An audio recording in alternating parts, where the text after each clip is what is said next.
Hey viewers, কেনে আছে আপোনালোক? মই আজি আপোনালোকৰ বাবে পাঁচখন এনেকুৱা ইমেজেছ আনিছো যিখন ইমেজেছ আপোনালোকে দেখিলে হয়তো ভয়ও খাব পাৰে। আৰু আপোনালোকে ভাবিবলৈ বাধ্য হৈ যাব যে ভূত পেট এইবোৰ সকলোবোৰ সঁচা। ভিডিঅ'টো ষ্টাৰ্ট কৰাৰ আগতে যিসকলে মোৰ ভিডিঅ'টো চাই আছে প্লিজ মোৰ চেনেলটো সাবস্ক্ৰাইব কৰি দিব লগতে বেল আইকনটো প্ৰেছ কৰি দিব কাৰণ মই এনেকুৱা হৰৰ ৰিলেটেড ভিডিঅ' মোৰ চেনেলত আনিয়ে থাকো। আপোনালোকে যদি মোৰ লাষ্ট ভিডিঅ'টো চোৱা নাই ৰিয়েল ঘোষ কটন কেমেৰা তেনেহ'লে মই ডেছক্ৰিপশ্যনৰ লিংকটো দিম আপোনালোকে তাৰ পৰা চাই ল'ব। আৰু আপোনালোকে সাবস্ক্ৰাইব কৰি আৰু লাইক কৰি মোক অলপ সাহস দিব যাতে মই এনেকুৱা ভিডিঅ' আপোনালোকৰ বাবে আগলৈও আনি থাকিব পাৰোঁ। তেনেহ'লে কোনো সময় নষ্ট নকৰি আজি আমাৰ ভিডিঅ'টো ষ্টাৰ্ট কৰোঁ।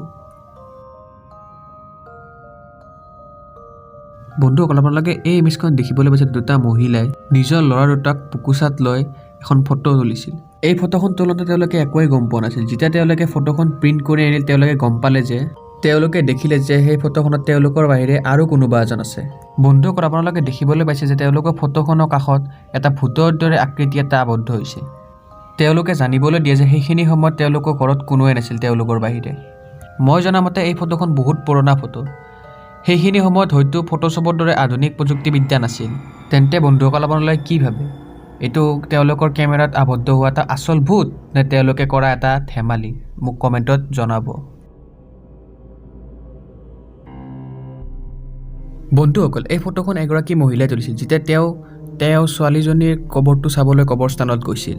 সেই সময়ৰ লগতে সকলো ঠিকেই আছিল। যেতিয়া তেওঁ সেই ফটোখন প্ৰিণ্ট কৰি আনিল তেওঁলোকে দেখিলে যে তেওঁলোকৰ ছোৱালীজনীৰ কবৰটোত কোনোবা অন্য এজনী ছোৱালী বহি আছে। তেওঁলোকে জনাই যে সেইখিনি সময়ত তেওঁলোকৰ বাহিৰে সেই কবৰস্থানটোত কোনোৱে নাছিল। তেওঁলোকে জনাই যে আমি যিজনী ছোৱালী সেই ফটোখনত দেখিবলৈ পাইছোঁ সেই ছোৱালীজনী তেওঁলোকৰ মৃত্যু হোৱা ছোৱালীজনীও নহয়। তেওঁলোকে বহুতো বিচাৰ খোচাৰ কৰাৰ পিছত গম পোৱা গ'ল যে তেওঁলোকৰ ছোৱালীজনী যোনখিনি ঠাইত কবৰ দিছিলে সেইখিনি ঠাইত আগতে আৰু এজনী ছোৱালীৰ কবৰ আছিল, সৰু ছোৱালীৰ কবৰ আছিল।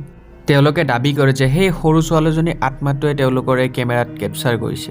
আপোনালোকে কি ভাবে বন্ধুসকল? তেওঁলোকে নিজৰ কেমেৰাত সঁচাই সেই ছোৱালীজনীৰ আত্মাটো কেপচাৰ কৰিছে নে তেওঁলোকে পাব্লিচিটিৰ বাবে কৰা এটা ধেমালি? মোক কমেণ্টত জনাব। বন্ধুসকল আপোনালোকে এই ফটোকপিত দেখিছে যে সৈনিকৰ দল এটাই তেওঁলোকৰ গ্ৰুপৰ গোটেইকেইজন মেম্বাৰৰ লগত একপি ফটো তুলিছিল। এই ফটোকপি দেখাত একদম সাধাৰণ আছিল। যেতিয়া এই ফটোখন তেওঁলোকে অধিক ধ্যান দি চালে তেওঁলোকে ধৰিব পাৰিলে যে সেইখন ফটোত তেওঁলোকৰ বাহিৰে আৰু কোনোবা এজন আছে। আপোনালোকে এই সৈনিকজনৰ পিছফালে যিজন মানুহৰ মুখৰ আকৃতি দেখা পাইছে তেওঁ এজন বিমানৰ কৰ্মচাৰী আছিল। আপোনালোকে শুনি আচৰিত হ'ব যে সেই ফটোখন তোলাৰ একদিন আগতে কিবা দুৰ্ঘটনাত সেই ব্যক্তিজনৰ মৃত্যু হৈছিল। বন্ধুসকল এতিয়া মই আপোনালোকৰ ওপৰত এৰি দিছোঁ এই কথাটো। আপোনালোকে কি ভাবে ভূত নে অন্য কিবা? মোক কমেণ্টত জনাব। বন্ধুসকল এই ইমেজখন এগৰাকী মহিলাই তুলিছিল যেতিয়া তেওঁ নিজৰ হাজবেণ্ডৰ লগত তেওঁৰ মাকৰ কবৰস্থানলৈ চাবলৈ গৈছিল। ফটোকপি তোলোতে তেওঁলোকে একোৱেই গম পোৱা নাছিল, কিন্তু যেতিয়া তেওঁলোকে ফটোকপি প্ৰিণ্ট আউট কৰি আনিলে তেওঁলোকে ধৰিব পাৰিলে যে সেই ফটোখনত তেওঁলোকৰ হাজবেণ্ডৰ উপৰিও আনো কোনোবা এজন আছে। বন্ধুসকল আপোনালোকে যিটো ভূতৰ দৰে আকৃতি দেখা পাইছে এই ফটোখনত সেইটো আন কোনো নহয়।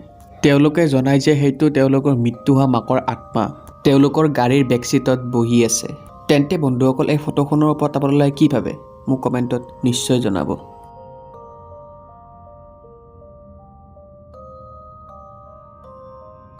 বন্ধুসকল আপোনালোকে এতিয়া যিখন ফটো দেখিছে সেই ফটোখনৰ পিছফালে এটা বহুত দুখ লগা ষ্টৰী আছে। বন্ধুসকল আপোনালোকে এই ফটোখনত যিটো ডিঙি কটা পুতলা দেখিছে সেই পুতলাটো আন কোনো নহয়, এই ল'ৰা ছোৱালী দুটাৰ মাক। হয় আপুনি ঠিকেই সুধিছে, এই ল'ৰা ছোৱালী দুটাৰ মাক। তেওঁলোকে হেলোইনত নিজৰ বন্ধুবৰ্গক অধিক ভয় খুৱাবলৈ নিজৰ মাককে নিৰ্মমভাৱে হত্যা কৰি ডিঙি কাটি এটা ভয় লগা ষ্টেচু বনালে।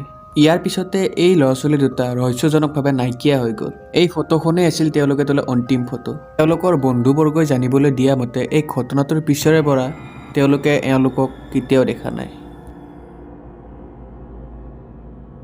তেন্তে কেনে লাগিল আজি ভিডিঅ'টো বন্ধুসকল? ভাল লাগিলে লাইক কৰিব, শ্বেয়াৰ কৰিব আৰু চেনেলটো ছাবস্ক্ৰাইব কৰিব, লগতে বেল আইকনটো প্ৰেছ কৰি দিব কাৰণ এনেকুৱা ভিডিঅ' মই মোৰ চেনেলত আনিয়ে থাকোঁ।